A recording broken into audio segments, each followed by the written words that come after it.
¿Qué tal? ¿Cómo les va? Vamos a continuar con el sentido de la vida como parte del curso de catequesis. Vamos por ello aquí en el Tesoro de la Isla.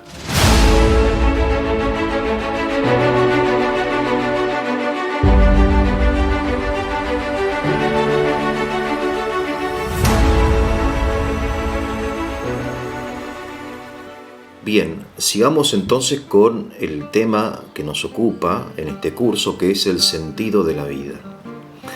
Y obviamente hace falta resumir el video anterior. Y si no lo vieron, les recomiendo que lo vean porque esta es su continuación. Decíamos que el término sentido tiene diversas acepciones, todas muy ricas, muy interesantes. La primera es el sentido como significado de la vida, ¿no? Jesús, justamente ahí encontré un texto muy interesante en el Evangelio de San Juan, dice: tengo aún muchas cosas para decirles a ustedes, no a sus discípulos, pero ahora ustedes no pueden entenderlo. Precisamente el significado de la vida en general y de nuestra vida en particular tiene algo de misterioso que solamente Dios conoce, ¿no? La segunda acepción es esto del sentido como dirección general de la vida, ¿no?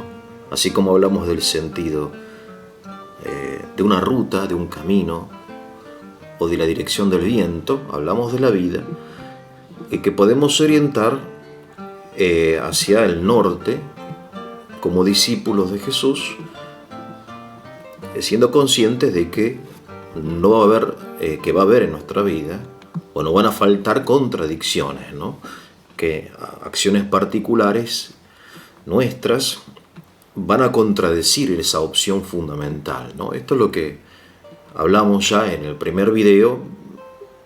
Y después la tercera acepción es esto del fin, que es una acepción interesante, rica en la filosofía, muy rica, y en la psicología, ¿no? Recuerdo una vez una persona muy sabia me dijo: mira, me dice, yo en mi vida me regí siempre por una sola frase. Me la dijo en latín, ¿no? Dice: in omnibus respice finem. En todas las cosas considera el fin, ¿no? O sea, la finalidad. ¿Por qué? ¿Para qué? Esa es la pregunta, ¿no? Porque muchas veces, yo un poquito de experiencia tengo en este tema, uno, por ejemplo, en los que se van a casar, ¿no? Los jóvenes que se van a casar. Y me ha tocado conversar con ellos, prepararlos. Y la pregunta ¿por qué? A la pregunta ¿por qué se quieren casar? La respuesta es, bueno, porque nos amamos. Pero la pregunta ¿para qué? Muchas veces no. Las respuestas no son las mismas. Ella dice, bueno, para tener hijos. Él dice, bueno, para formar una familia. Ella dice, bueno, para, en fin. Y se quedan como callados. El para qué, tener en claro el para qué. Porque el para qué, dice Aristóteles, y lo sigue en esto Santo Tomás, es la causa principal. En latín, causa causarum. La causa de las causas es el fin. Es decir, si ustedes reflexionan acerca, por ejemplo, de un penal, ¿no? En un penal de fútbol vemos todas las causas mencionadas en la filosofía aristotélico-tomista, ¿no? La causa material es la pelota. La causa eficiente es el zapato del jugador, ¿no? La pierna del jugador. La causa ejemplar es la idea que tiene el jugador de cómo va a ir la pelota. Y quizás se acuerde de algún otro penal atajado por ese arquero, en fin. es la causa ejemplar. La causa formal es precisamente el recorrido que hace la pelota, pero la causa final es el gol. ¿Para qué hago? Bueno, para meter el gol, ¿no? Y es, en definitiva, el gol, o sea, el deseo del gol, lo que hace que todo lo demás, que todas las otras causas, se pongan en movimiento, ¿no? Por eso, el gol, ¿no? La causa, causarum, ¿no? Es la causa final. Y hablamos un poco de la felicidad, que dijimos que en esta serie de causas no puede ser infinita, tiene que haber una causa última que llaman felicidad y que no sabemos bien qué es, pero que podemos quizá acercarnos a esto de la felicidad. Después vamos a ver quizá en otro video, cuando hablemos ya desde el punto de vista más elevado, que es el evangélico, ¿no? Analizando un poco los términos, ¿no? Por ejemplo, la palabra felicidad en la lengua española proviene de la misma raíz que la palabra feto, curiosamente, o que la palabra filius, o que la palabra fémina, o fecundo. Felicidad viene de una raíz indoeuropea, fe, que significa precisamente amamantar o ser fecundo. La felicidad está relacionada con la fecundidad en español, ¿no? Interesante. La segunda, bueno, no he analizado obviamente todos los idiomas, pero los que yo más o menos conozco. Por ejemplo, en los idiomas eslavos, la palabra felicidad se dice счастье, que viene de la palabra часть, que significa parte. Ser feliz es, o счастливый significa ser parte de, pertenecer a, participar en, ¿no? San Pedro dice que nosotros somos partícipes de la naturaleza divina. Participar. O sea, felicidad en español proviene de fecundidad, la fecundidad, ¿no? En los idiomas eslavos, participar. En inglés, happiness, que viene de happen, que es suceder, ¿no? El buen suceso, que hace referencia a algo exterior, ¿no? A que un acontecimiento feliz, ¿no? Cuando uno ve un campo sembrado o árboles, ¿no? Lleno de fruto, dice que tierra fecunda, ¿no? Que tierra feliz, fecundidad y felicidad. En cambio, en la lengua inglesa parecería que la felicidad está relacionada más con el éxito, ¿no? De hecho, como dicen los que estudian estas cosas, que en la mentalidad anglosajona se ha reemplazado, lamentablemente, el concepto de felicidad por el concepto de éxito, como suceso, como buen término de una acción exterior, más que como un estado subjetivo de serenidad, de luminoso y de amor, ¿no? Pero de todas formas me parece a mí que no son opuestas estas ideas, sino que son complementarias, ¿no? Bien, entonces decíamos que hay estas tres acepciones y vamos entonces, si les parece, una cuarta acepción del término sentido. El sentido, a diferencia de la finalidad, es consciente, porque ahí la finalidad es intencional. Uno se puede preguntar acerca, por ejemplo, de la finalidad del hígado, ¿no? Entonces, en la Wikipedia dice que el hígado tiene como finalidad el producir determinadas enzimas que desintoxican la sangre y después producir proteínas o, no sé, sustancias que ayudan a la digestión, etcétera, etcétera. Pero esa intencionalidad que encontramos en el hígado es una intencionalidad inconsciente. No es que el hígado se pone a pensar y dice, bueno, ahora voy a producir esto porque el estómago necesita de esto. En cambio, por eso no suena, al menos en español, el preguntarse acerca del sentido del hígado, sí acerca de la finalidad del hígado, ¿no? Porque en la naturaleza, en los animales, en las plantas, encontramos intencionalidad, lo cual nos habla directamente de Dios. Es decir, la intencionalidad inconsciente, pero inteligente, hace referencia a una inteligencia que la mueve, ¿no? Así como la intencionalidad de una flecha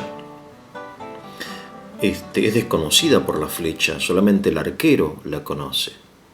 Así, dice Santo Tomás, es la naturaleza que es movida con una intencionalidad a adquirir un objetivo que aún no existe, ¿no? Porque esas proteínas que el hígado produce aún no existen, sino que debe producirlas ¿para qué? Bueno, ese para qué no es conocido por el hígado, pero sí es conocido por alguien, por la razón universal que nosotros llamamos Dios. Bien, entonces el sentido es sinónimo de conciencia. Recordemos siempre que el camino cristiano es un camino consciente.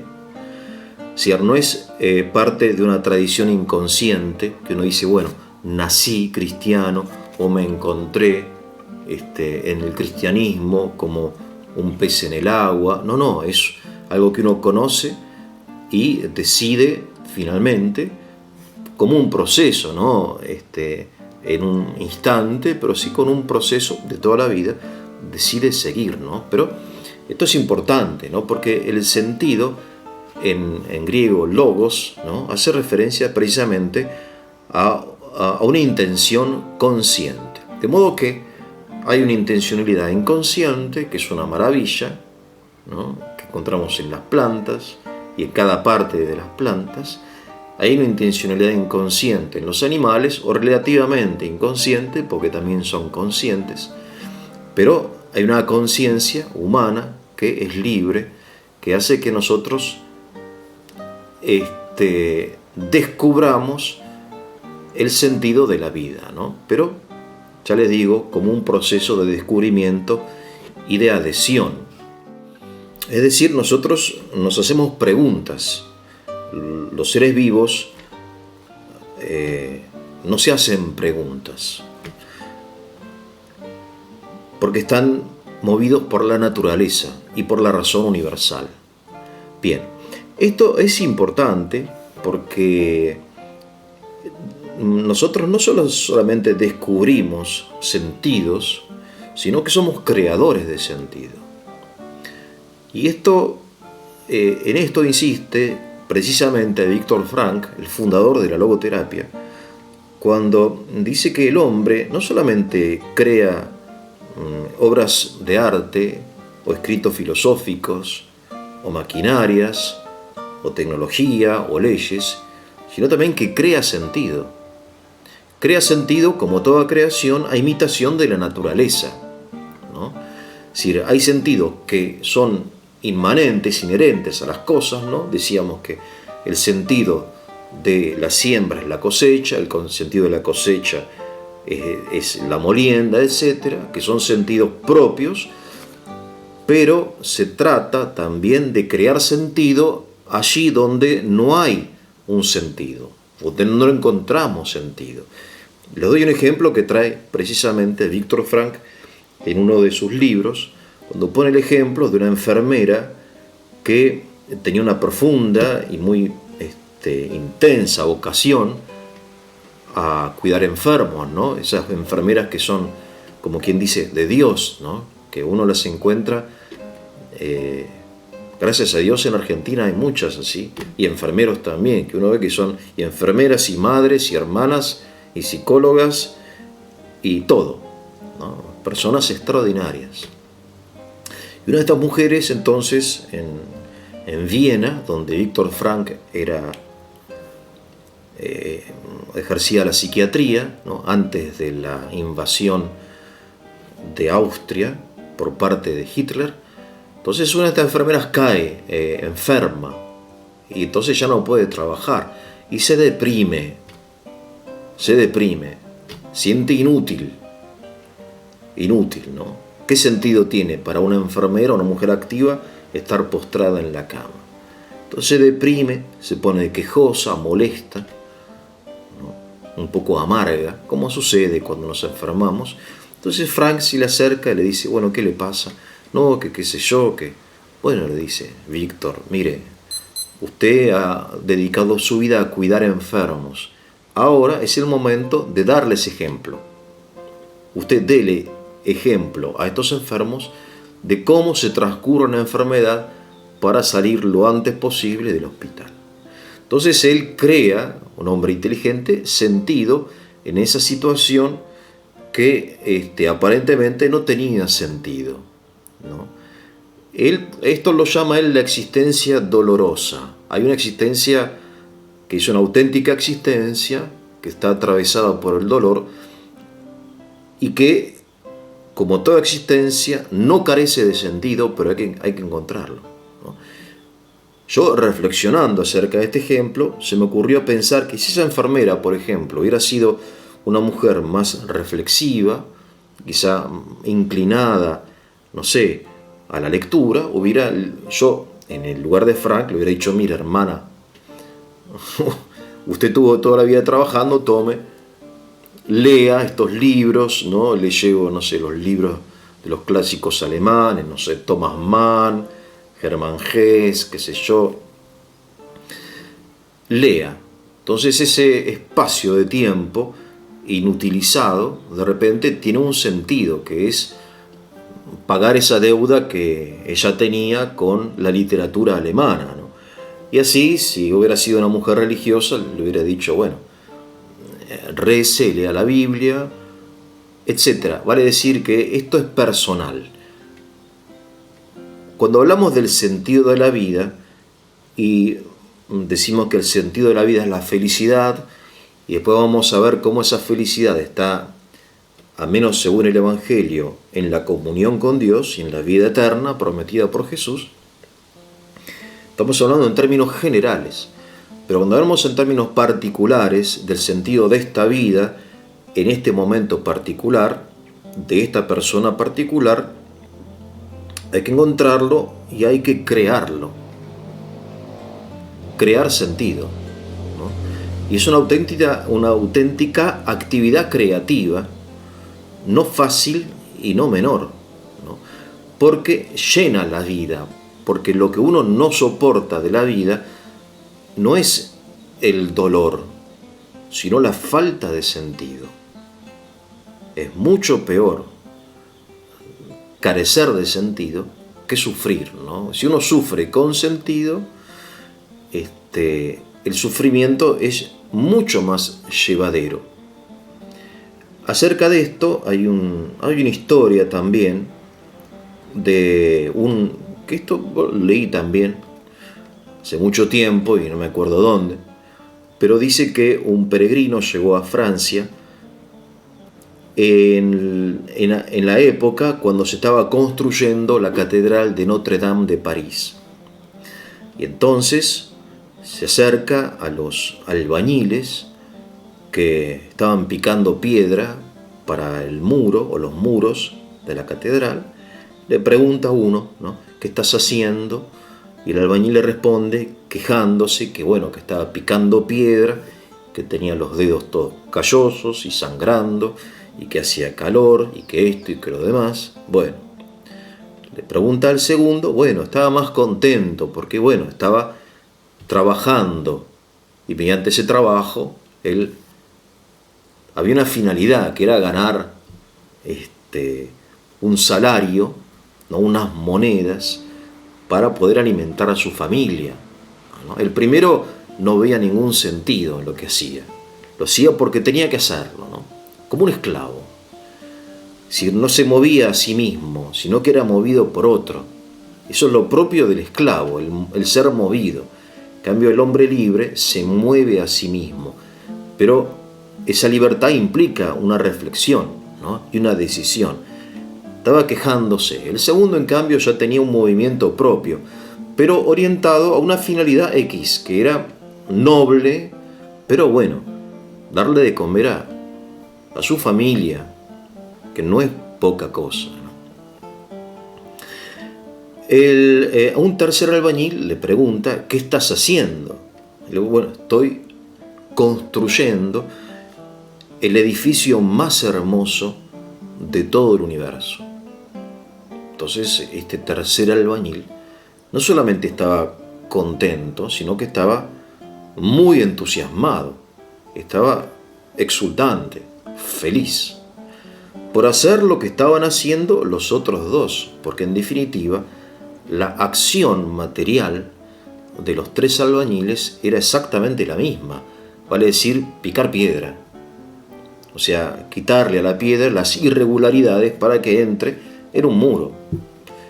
Pero el primero carecía de sentido, el segundo le daba un sentido determinado, noble, pero el tercero le daba un sentido sublime. Y uno dice: ¿quién es más feliz? Bueno, obviamente, cuanto más alto el sentido que nosotros ponemos y creamos, más felices somos, haciendo lo mismo. Es un buen negocio. Es un buen negocio. Porque ya que tenemos que hacer lo que hacemos, ¿no?, pongámosle un gran sentido, ¿no?, que existe, no es que estamos inventando, ¿no? Cuando San Pablo dice: ya coman, ya comamos, ya bebamos, hagan lo que hagan, háganlo para gloria de Dios, lo está diciendo de verdad. O sea, que uno puede hacer lo que hace y lo que hace todo el mundo para gloria de Dios.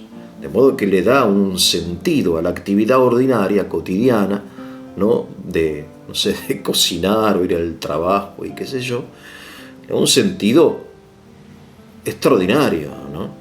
Esta astucia, entre comillas, la conocen muy bien los santos, ¿no? Santa Teresita del Niño Jesús dice: bueno, en nuestra vida en el Carmelo, ella era carmelita descalza. Nada, ¿qué es? Se levantan, bueno, rezan, hacen la comida, hacen la huerta, y todos los días, durante años, la misma monotonía. Pero claro, hay que entender el amor, el sentido que ponen en lo que hacen, ¿no? Y es tan grande muchas veces, aunque oculto, que estas mujeres son absolutamente felices, llevando una vida absolutamente monótona. Y uno dice: bueno, no viajan al Caribe, no hacen aventuras, no trepan el Everest, no hacen nada que te pueda llenar de entusiasmo auténtico. Pero sí tienen entusiasmo, ¿no? Porque el entusiasmo literalmente significa estar en Dios. La palabra entusiasmo viene del griego en theos stare, es decir, estar en Dios. Es una propiedad de la gente que vive en Dios, el entusiasmo, literalmente, etimológicamente, pero también realmente, porque uno ve el entusiasmo de los santos y uno se pregunta: ¿y de dónde sacan tanto entusiasmo? Esa energía que uno ve en esta gente, ¿de dónde o sea, hay una fuente oculta, desconocida para la mayoría, ¿no? De modo que esto de crear sentido es una enseñanza muy importante, porque hay lugares o zonas grises de nuestra vida. Por ejemplo, cuando uno viaja al trabajo, ¿no?, de repente se siente frustrado porque está 1 hora y media escuchando noticias tristes, malas en la radio, cuando hay personas que yo conozco, por ejemplo, que utilizan esa 1 hora y media o esa hora en el colectivo para estudiar un idioma, o para escuchar el Santo Rosario, o para escuchar un audiolibro, ¿no? O sea, llenar la vida de sentido, el tiempo, porque el recurso, obviamente, más valioso y más escaso de la vida es el tiempo, ¿no? Entonces, esas pérdidas de tiempo que tenemos nosotros, los que tenemos que viajar al trabajo, o cuando no sabemos qué hacer, llenar los espacios con sentido. Somos creadores de sentido. Otra acepción del término sentido es lo que nosotros llamamos intención. La intención es lo que determina el ser moral de la acción. Esto es un poco de teología moral, es un poco, digamos, puede sonar complicado, pero les doy un ejemplo y lo van a entender. Hay un ser natural de la acción. Por ejemplo, vamos a la época del Renacimiento, donde los hombres cantaban serenatas, ¿no? Como Romeo, debajo del balcón de su dama, ¿no? Y entonces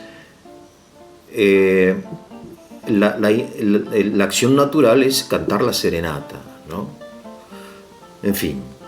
Ahora, la intención, si por ejemplo esa dama es casada y ese hombre es un seductor que quiere simplemente usarla y burlarse de ella, el ser moral de esa acción, la intención, ¿no? ¿Qué es lo que define la moralidad del acto? Puede cantar maravillosamente, puede ser un gran cantante. El ser natural puede ser excelente, porque puede dominar el arte de la lírica y del canto y de la mandolina y del laúd, no sé. Pero lo que afea y lo que define la acción es la intención. ¿Con qué sentido hago tal cosa? ¿Cuál es la intención de esta acción?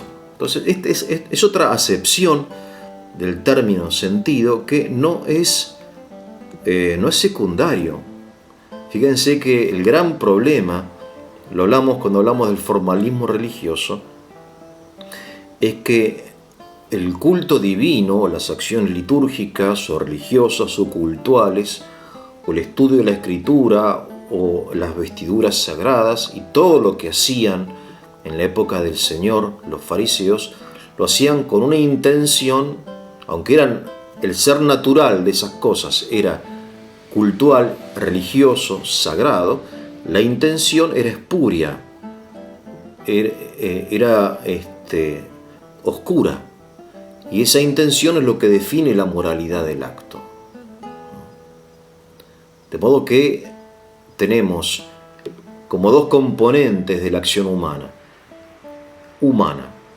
que es la acción, el ser natural, que llama Santo Tomás, y la intención, que vendría a ser el ser moral.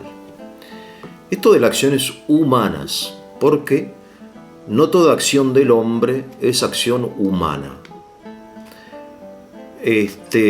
La acción humana, específicamente humana, es la acción consciente. Cuando yo hago la digestión, en realidad no la hago. Se hace en mí, pero no la hago. Sí, digo, yo hago la digestión, estoy haciendo la digestión, entonces no me molesten. Estoy durmiendo la siesta para hacer la digestión. No molesten, bien. Pero no la hago porque no es una acción humana, aunque el sujeto de la acción sea yo, en realidad es algo que se hace en mí propiamente. Por eso la escolástica, que es amante de estas distinciones, distingue entre acción humana y acción del hombre. La acción del hombre es una acción que está en el hombre y que hace el hombre, pero que no es consciente, no es libre, ¿no? Si de repente estoy en la cancha y alguien me pisa el juanete y pega un grito, ¿no? O lo empujo, es una acción del hombre, lo hago involuntariamente. ¿Por qué? Bueno, porque es una reacción de defensa y de dolor, ¿no? Grito, pero es del hombre, no humana. Entonces, las acciones propiamente humanas son las que hacemos consciente y libremente, y cuanto más consciente y más libre, más humana es. Bien, ahora bien, en esta acción humana que decíamos, lo que le da la moralidad del acto es la intención. Guarda, no quiere decir que un acto malo pueda ser bueno por una buena intención, ¿no? No es que si robo para distribuir como hacen algunos, o como proponen algunos líderes políticos populistas. No, estoy robando. No se puede hacer, gracias a una intención buena, que una acción naturalmente mala sea buena. Robin Hood era un chorro que repartía a los pobres, sí, pero robaba. Bueno, no tenés que, querés amás a los pobres, bueno, repartí lo tuyo, pero no lo ajeno, ¿no? O sea, una acción naturalmente mala no puede ser buena porque la haga con buena intención. Pero sí una acción naturalmente buena, por ejemplo, cantar una serenata a una bella dama, que está bien, está muy bien, puede ser una mala acción moralmente si lo hago para seducirla, en el caso de que ella sea una mujer casada, etc. ¿Se dan cuenta? Bueno, estas cosas que son más de teología moral, ya no hablamos acá tanto del sentido de la vida, sino en general del sentido, ¿no?, como intención. Entonces, fíjense, tenemos ya varias acepciones de la palabra sentido y todavía no hablamos del sentido de la vida. Bien, la primera acepción es el sentido como significado, ¿no?, opuesto a la apariencia, como lo oculto, lo que hay que desentrañar de la vida, ¿no?, aquello que atrae la mente de los filósofos, de los poetas, de los pensadores, ¿no? ¿Cuál es la condición humana? ¿Quiénes somos? La segunda acepción, entonces, es el sentido como dirección general de la vida. ¿Hacia dónde vamos? ¿Por qué camino? ¿Qué camino elegimos? ¿Cuál es nuestro norte? ¿Qué pasa? ¿Por qué es tan difícil? ¿Por qué hay tantos obstáculos? La vida es un combate, una lucha. Es un camino arduo, difícil, ¿no? Jesús dice en un lugar, y esto es una de estas frases que definen el Evangelio, dice: el camino es estrecho. Estrecho. Arduo y estrecho. El camino que lleva a la vida. Y ancho. El camino de la perdición, ¿no? Esa frase que fuertes. La tercera acepción de la palabra sentido es la finalidad, y hablamos acerca de esto. La cuarta es la conciencia, el sentido como conciencia, ¿no? Y dentro de esta acepción, el crear sentido, atrevernos a crear sentido, darle sentido bueno a una de las cosas malas, ¿no? Y qué cosas que hacemos siempre. Cuando una persona muere, ¿no?, naturalmente buscamos un consuelo. Decimos, bueno, ya está con sus seres queridos, dejó de sufrir, ¿no?, descansa, porque digamos que la esperanza es el ABC de la vida. Ni siquiera somos libres en este sentido porque tenemos la necesidad, la vocación a ser felices. Recuerden que la felicidad no es algo que se pueda elegir, es algo dado. Se puede elegir lo que se llama el objeto de la felicidad, pero en sí la felicidad no pertenece al horizonte del libre albedrío, sino que es un deseo necesario del hombre. No puedo no desear ser feliz. Bien, entonces la conciencia, creación de conciencia, y después en último lugar, al menos en esta primera aproximación al tema, el sentido como intención del acto moral. Bueno, finalmente, para terminar este segundo video, hay que decir que cuando Jesús habla del sentido de la vida, no lo habla usando la palabra sentido, aunque no es ajena al Evangelio, ya que el término logos, en el principio era el verbo, así empieza el Evangelio de San Juan, también se puede traducir como razón o como sentido, ¿no? Y en la tradición católica, ortodoxa, el sentido de la vida ocupa un lugar muy importante en la catequesis. En la catequesis tradicional, la primera pregunta que la catequesis respondía era ¿para qué vivimos? ¿Cuál es el fin? Antes de la pregunta acerca de la existencia de Dios, era una pregunta antropológica. ¿Cuál es el sentido de la vida? Y él respondía al catecismo: el hombre vive para amar a Dios, para salvar su alma, ¿no? Así empieza, por ejemplo, un famosísimo texto también de la tradición nuestra, de San Ignacio de Loyola, llamado Principio y Fundamento, ¿no?